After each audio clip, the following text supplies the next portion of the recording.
नमस्कार दोस्तों, मैं अरुण रंजन। लोकसभा चुनाव 2024 का ऐलान हो चुका है।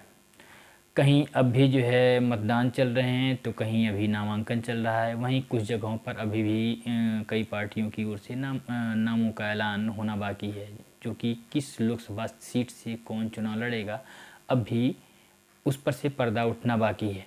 ऐसे में जो कांग्रेस के नेता हैं राहुल गांधी और प्रियंका गांधी, उनको लेकर के एक कयास लगाए जा रहे थे कि पहले कि वो इलाहाबाद लोकसभा सीट से चुनाव लड़ सकते हैं। हालांकि इलाहाबाद और फूलपुर सीटों का ऐलान पहले ही कर दिया गया। वहीं कल जो है राहुल गांधी को रायबरेली से मैदान में कांग्रेस ने उतारने का ऐलान किया है। तो ऐसे में एक सबसे बड़ा जो सवाल उठता है वो ये कि आखिर राहुल गांधी इलाहाबाद से चुनाव क्यों नहीं लड़े। यही इतना ही नहीं, इसके पहले पंडित जवाहरलाल नेहरू, जो कि देश के पहले प्रधानमंत्री हैं, वो इलाहाबाद से चुनाव लड़े और उनकी बेटी यहाँ से इंदिरा गांधी यहाँ से चुनाव नहीं लड़ी, वो भी प्रधानमंत्री बनी। राजीव गांधी, जो कि इंदिरा जी के बेटे, वो भी यहाँ से चुनाव नहीं लड़े लेकिन प्रधानमंत्री बने। लाल बहादुर शास्त्री हालांकि यहाँ से इलाहाबाद से चुनाव लड़े और जीते भी, वो भी प्रधानमंत्री बने। इस तरह से कुल इलाहाबाद से 7 प्रधानमंत्री बने। इसमें से 5 ऐसे प्रधानमंत्री जो कि इलाहाबाद से सीधे संबंध रखते हैं। वहीं 2 अन्य प्रधानमंत्री ऐसे हैं इनके अलावा जो इलाहाबाद यूनिवर्सिटी से शिक्षा ग्रहण कर चुके हैं। तो ऐसे में इस तरह से कुल 7 प्रधानमंत्री इलाहाबाद से चुने जा चुके हैं।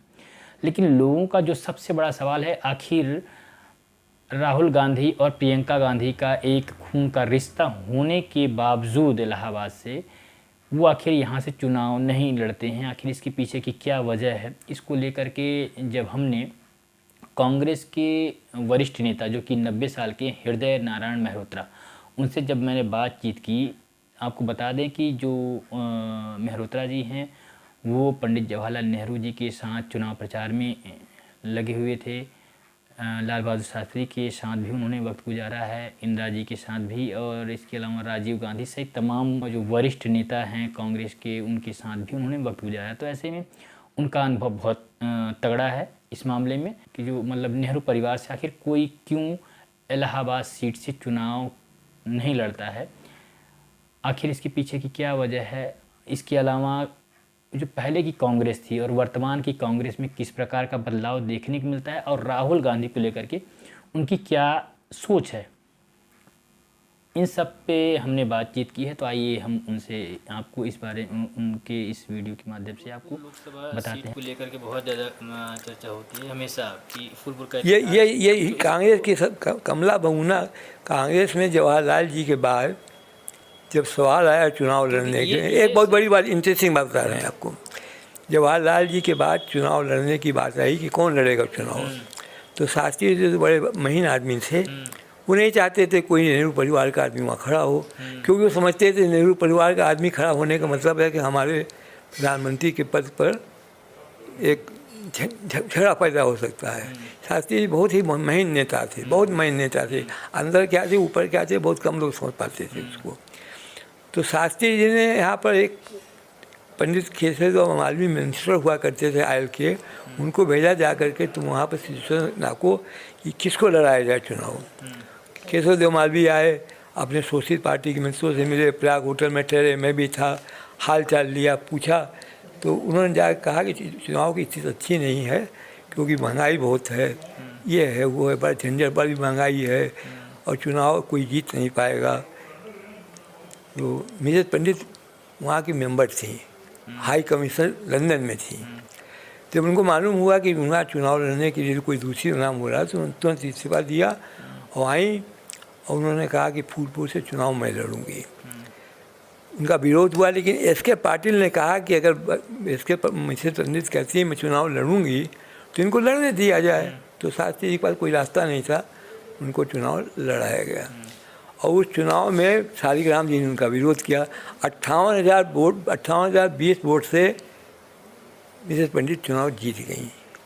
लेकिन उसके बाद इस कॉन्स्टिट्यूंसी को लोग भूल गए। उसके बाद फिर कांग्रेस के लोग, और ये बहुत बड़ा पाप है कांग्रेस के सर पर कि उन्होंने जवाहरलाल की सीट को इग्नोर किया और ये भी बहुत बड़ा हमारा कहना है, जो मैं अंग्रेजी में कह रहा हूँ कि इग्नोरिंग फॉरगेटिंग आनंद भवन and ignoring the genuine Congress worker is responsible for the debacle of Congress not only in Allahabad but throughout Uttar Pradesh. जब तक आप इलाहाबाद में कांग्रेस को नहीं मजबूत करेंगे, उत्तर प्रदेश में कांग्रेस मजबूत हो ही नहीं सकती। आज भी कोई आदमी, चाहे मल्लिकार्जुन हो, चाहे प्रदेश कांग्रेस कमेटी के लोग हों, आनंद मोहन को याद प्रणाम करने नहीं आया, जिसको जवाहरलाल सोर्स ऑफ इंस्पिरेशन मानते थे।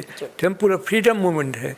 पहले और अब के जो चुनाव की स्थितियां हैं, अब क्या अंतर? आज चुनाव में ये स्थिति है कि अगर उस समय नेताओं के बीच में क्या देखते हैं, पहले और बातचीत का तरीका कैसा बदला है, प्रचार का क्या तरीका? बड़ा सौ में बता तो रहा हूँ।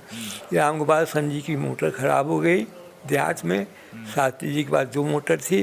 शास्त्री ने देखा, उनके पास गए, उन्होंने अपनी मोटर दिया, कहीं आपकी मोटर 2 ही है, बात कहीं हमारी मोटर बंद के आ जाएगी, आप जाइए अपनी कन्वेस्टिंग करिए। अब की क्या स्थिति है? और अब तो खून के प्यासे एक दूसरे को होते हैं। पहले और अब में बहुत बड़ा अंतर आ गया। अब तो राजनीतिक विचारधारा ही लोगों का अलग हो गया, राजनीतिक विचारधारा ही अलग हो गया।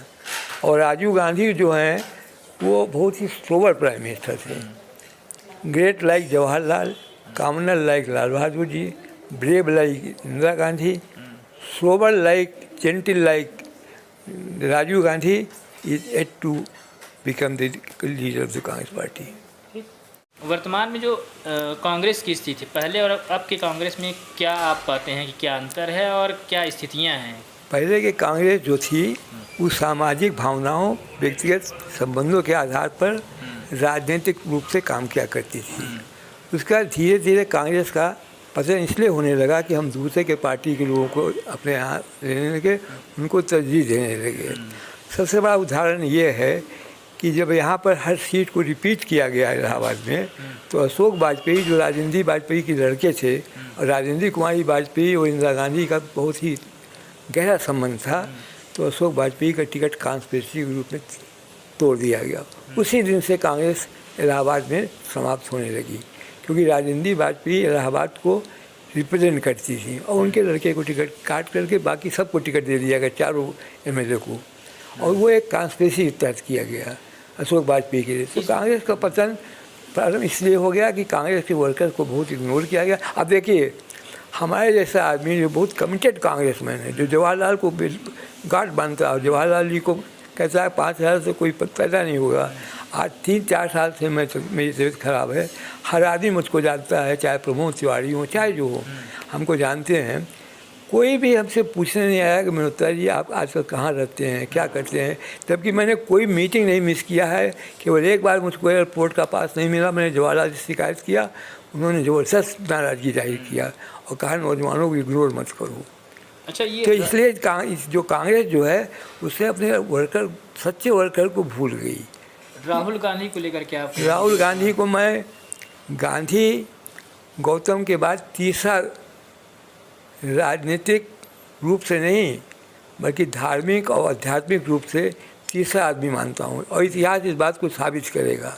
हमारा विचार ये है कि कैसे, किस तरह से? इसलिए विचार है कि वो आदमी का जो स्वभाव है, जो संस्कृत है, जिस तरीके से उन्होंने 4000 किलोमीटर का बुशर्ट पहन करके दौरा किया, वो अभूतपूर्व चीज़ है। वैसा ना कोई किया है ना कोई कर पाएगा। और इसलिए मैं धार्मिक बात नहीं करता, मैं गाना की बात नहीं करता, मैं जीसस क्राइस्ट के ऊपर, लेकिन पॉलिटिकल तरीके से ये जो political saint just like Jawaharlal, उनमें गांधी जी का भी गुण है, जवाहरलाल जी का भी गुण है, सुभाष बाबू भी गुण है, सरदार पटेल का भी गुण है। सारे गुणों का सम्मिश्रण अगर कहिए, संगम कहिए, तो मैं राहुल गांधी के नेतृत्व में देखता हूँ। कांग्रेस तो डूब चुकी थी, सारी अपोजिशन पार्टी डूब रही थी, ये तो जिंदा हुए हैं 3 महीने में।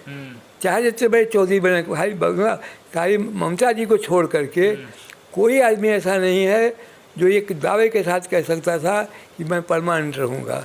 उन्होंने जो चुनाव जीता कर्नाटक का अभूतपूर्व काम था, ऐसा कोई कर नहीं सकता। मोदी के राज में मोदी जहाँ हनुमान जी के नाम पर वोट मांग रहे हैं, वहाँ पर इनकी सरकार ने कर्नाटक की सरकार को नहीं तोड़ा, बल्कि तेलंगाना जैसी सरकार को तोड़ के जहाँ नंबर 3 पर थे वो उनका व्यक्तित्व था। अब आप कहिए 3 जगह हार क्यों गए? 3 जगह इसलिए हार गए कि हर जगह द्वंद्व था। और जो आदमी पार्टी छोड़ता है, जो पार्टी के साथ गद्दारी कर सकता है, वो देश के प्रति कभी वफादार हो ही नहीं सकता, कभी नहीं होते, क्योंकि पार्टी जो है माँ होती है। ये बात हमेशा याद रखना चाहिए। इसको पंजाब के क्या नाम सिद्धू ने कहा था कि पार्टी हमारी माँ है, माँ के साथ गद्दारी करने का मतलब देश के साथ गद्दारी। आज आप चले जाइए, छोड़ दीजिए कांग्रेस को, लेकिन जिन लोगों ने मलाई खाया है, रबड़ी खाया है, छोटी सी बात के लिए डर की वजह से, तो राहुल गांधी ने 30% लोगों के दिमाग से डर की भावना हटा दिया और 80% लोगों को उन्होंने एक नई दिशा दे दिया कि गठबंधन की सरकार भी जीत सकती है। और अगर ये चुनाव कांग्रेस गठबंधन नहीं जीतती है, कि इसकी सारी जिम्मेदारी उन नेताओं के ऊपर कंधों पर होगी जो महत्वाकांक्षी हैं। कांग्रेस को जिन लोगों ने कमज़ोर करने की कोशिश किया वो खुद भी ऐसा में चले गए।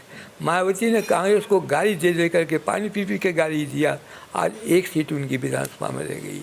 आखिर आपके मुलायम सिंह यादव ने सोनिया गांधी को प्रधानमंत्री नहीं बनने दिया, कांग्रेस को धोखा दिया, उनको सपोर्ट दिया।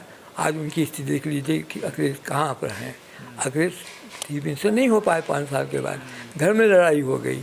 किसी को आप किसी एक नाम को ले लीजिए आप, हर आदमी, लेकिन राहुल गांधी ने पूरे गठबंधन को खड़ा कर दिया। अगर ये चुनाव जीतता है तो ये राहुल गांधी की जीत होगी और ये हर आदमी को स्वीकार करना चाहिए, इतिहास स्वीकार करेगा, क्योंकि सभी लोग मुर्दा हो गए थे केवल छोड़ करके बांग्लादेश के चीफ मिनिस्टर को। जब आप तेलंगाना जैसे चीफ मिनिस्टर को हरा सकते हैं, जब वहाँ पर एक नई सरकार आप बना सकते हैं, तो राहुल गांधी तो मैजिशियन है भाई। और इसलिए मैं कहता हूँ कि राजनीति से अलग हो जाएंगे कि उनको बहुत ज़्यादा लालच नहीं है, बहुत निर्भीक आदमी हैं, जो जाके ऑक्सफोर्ड में बोलते हैं। वो सारी चीज़ें ऐसी हैं जो बहुत महत्वपूर्ण है और उन्होंने इतिहास के पन्ने में अपनी मोहर लगा लिया है। इतिहास के पन्ने में वो अजर और अमर हो गए हैं, इससे कोई दिन नहीं। अगर कि मोदी किसी से डरते हैं तो केवल राहुल गांधी से। राहुल गांधी की स्पीच के खिलाफत के बगैर कोई चीज़ बोल नहीं सकते। एक बात मैं और